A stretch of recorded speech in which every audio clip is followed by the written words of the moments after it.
بسم الله الرحمن الرحيم.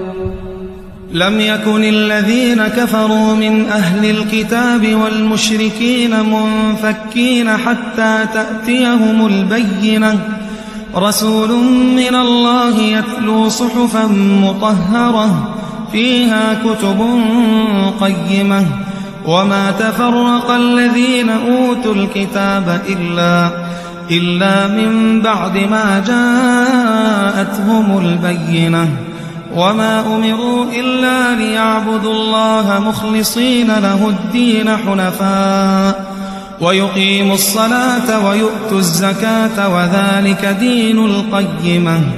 إن الذين كفروا من أهل الكتاب والمشركين في نار جهنم خالدين فيها أولئك هم شر البرية.